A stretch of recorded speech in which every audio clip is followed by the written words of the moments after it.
Was hit by a drunk driver coming home from a nighttime job. A lawmaker's personal story prompts tougher DUI laws. What a new bill could mean for offenders if it passes. We have employees here that, we need to get back to work. We have customers that are depending on us. We're in Scott County talking to the owner of a business that caught fire overnight. After several months, a missing persons case in Lexington now becomes a homicide investigation. We have more about the man accused of killing his girlfriend. Tracking, alerting, protecting. This is WKYT News at 5:30.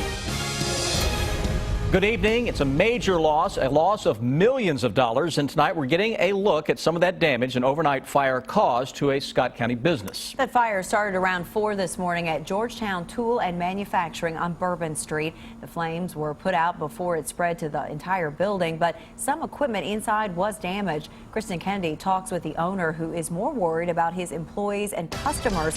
It's our top story at 5:30. Flames filled a portion of Georgetown Tool and Manufacturing early Tuesday morning. The smoke and water damage, the owner tells us, affected more than a dozen machines. Justin Van Meter says the fire damaged 5 of his major pieces of equipment. We generally turn metal into things, useful products like universal joints, bearings, for the oil drilling industry, things like that. Those major machines, Van Meter says, are worth around $250,000 each. He's looking at an estimated loss of several $1,000,000. We're going to lose a couple days, but no, we expect to be back up and at it as soon as possible. Van Meter tells us he isn't as worried about the equipment loss as he is about his employees and customers. We have employees here that, we need to get back to work. We have customers that are depending on us. So we have another side of the shop that appears to be unaffected, and we can't wait to get that back up and running so everybody's getting a paycheck and our customers are happy. Fire investigators determined the cause to be accidental. Assistant Chief James Canavy with Scott County Fire narrowed it down to one piece of equipment sparking the fire. It looks like we had a failure in one of the machines. He's waiting for insurance agents to come take a look at it before he begins to pinpoint the problem. In Scott County, Kristen Kennedy, WKYT. 2 weeks ago, the owner says someone broke in and stole a laptop and a couple $100 in cash. Firefighters are still investigating a fire that destroyed a popular Laurel County restaurant. Weaver's Hot Dogs on Main Street in London caught fire early yesterday morning. We're told the investigation will take a bit longer because firefighters have to move debris to get a look at all the damage, but they tell us they will likely have an idea of what caused the fire next week. We're tracking a developing story out of Lexington tonight. Police have charged a man with murder in the death of a woman who was reported missing back in October. 59-year-old Paris Charles is accused of killing his girlfriend, 50-year-old Goldia Massey. Investigators found body parts along the Kentucky River in Henry and Jessamine counties that they say are from Massey. Charles was arrested this afternoon at a home on Chatsworth Drive. In addition to murder, he is charged with abuse of a corpse. Coming up on WKYT News at 6, we'll hear from Massey's son about what has happened. Well, sunshine dominated the sky out there today, but we are in for some changes come later tomorrow. That's right. Chief Meteorologist Chris Bailey's tracking a roller coaster of a Wednesday. Chris? Yeah, it's been kind of a roller coaster out there already on our Tuesday, guys. We started things out into the upper teens and low 20s for some folks. Now we're ending things on a much better note. Compared to yesterday, we're rolling with temperatures better than 11 degrees warmer than at this same point yesterday. Now, warmer isn't warm per se, but we'll take 37 over the low 20s we had in some cases yesterday afternoon. 37 into Richmond and Danville and Lexington. Trying to tickle 40 into southeastern Kentucky. Live First Alert Defender, nothing that is going on. A little high cloud cover been streaming across our northern skyline over the past little bit.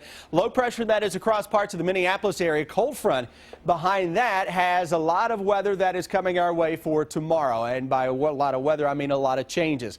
Mild, windy, cold, and snow all showing up as we go into Wednesday evening as that Arctic front arrives from northwest to southeast. So your weather headlines: winds will crank tomorrow. Ahead of that, cold front will blast in here tomorrow evening with temperatures going from near 50 to producing snow in a matter of 4 or 5 hours. And I do see a light snowfall that takes shape tomorrow night into Thursday morning. We'll track that with the latest computer models when I come back in just about 10 minutes.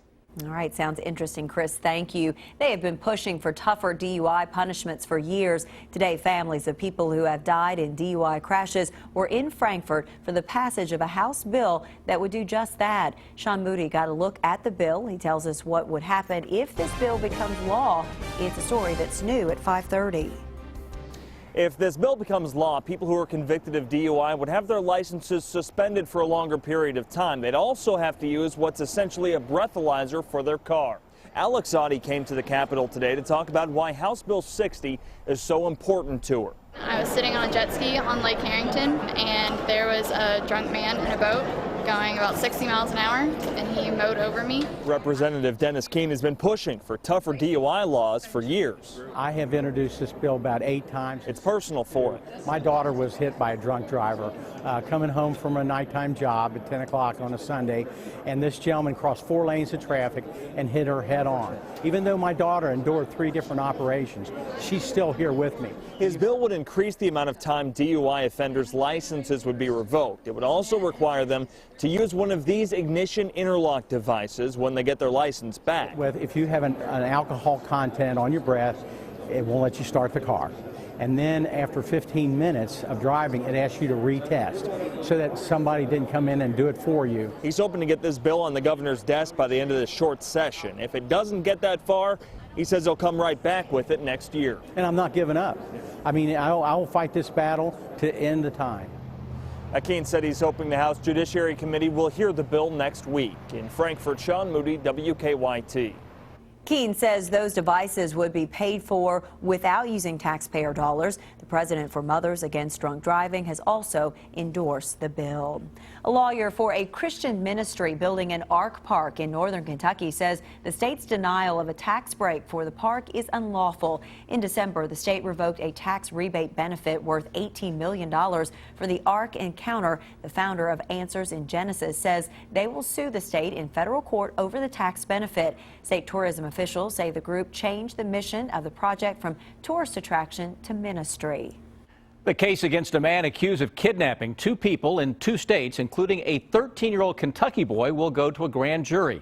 Robert Caldwell pled not guilty to a string of crimes last week, and today his case was waived to the grand jury. Police say Caldwell pulled a gun on the teenager outside his Casey County home Tuesday, forced him into a truck, and then took off. He later let the teenager go.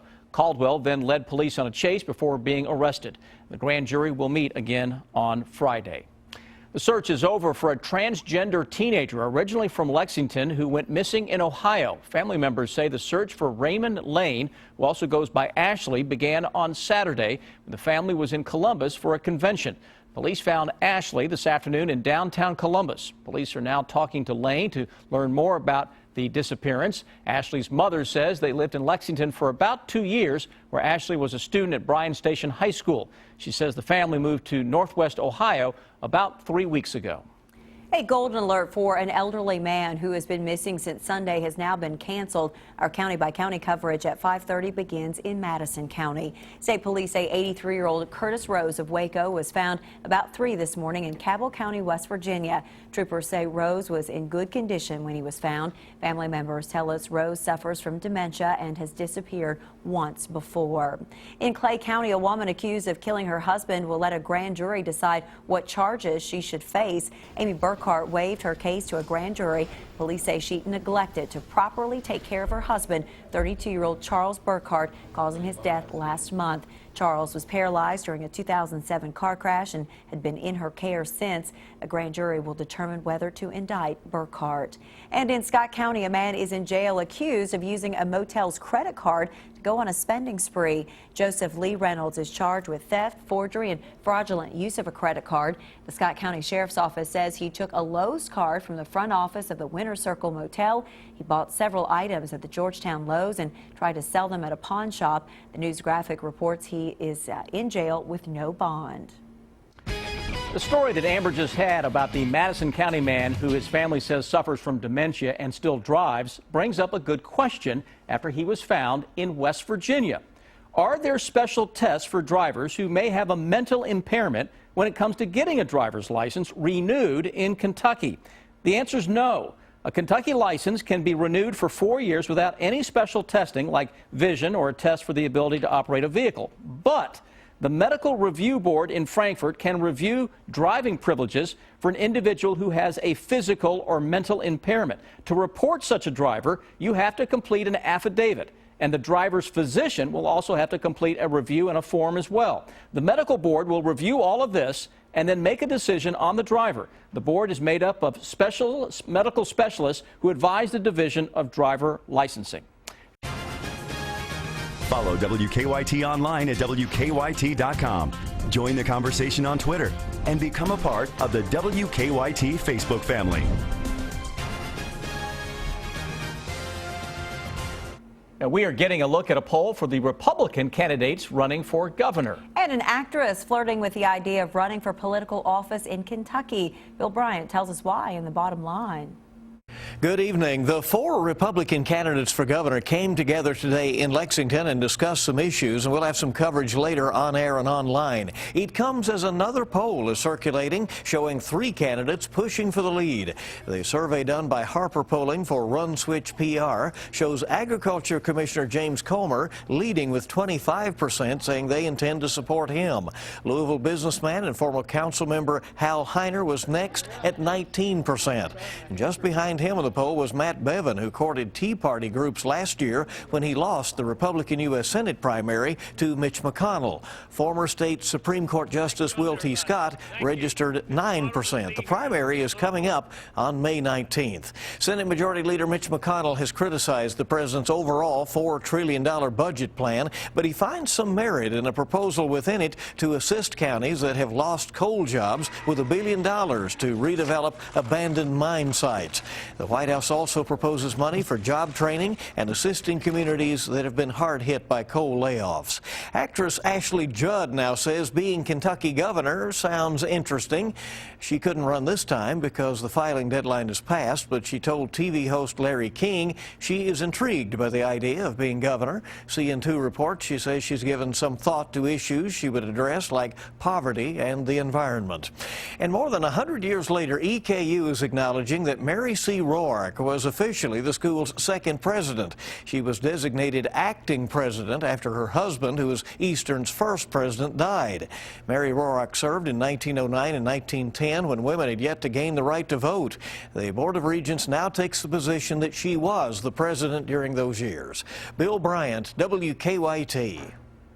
Kentucky's treasurer and a state representative announcing a proposed bill today that would help create privately run retirement plans for workers who don't have access to them at their jobs. While those workers could go to a bank and open a retirement account, Representative Martha Jane King says workers often put off that decision. This bill would make the new plans opt out so that workers would have to make a conscious decision. It's a way to kind of nudge them into thinking about the fact that they do have to be responsible for their future and their finances in the future. The plan would be portable, meaning workers can keep it even if they change jobs.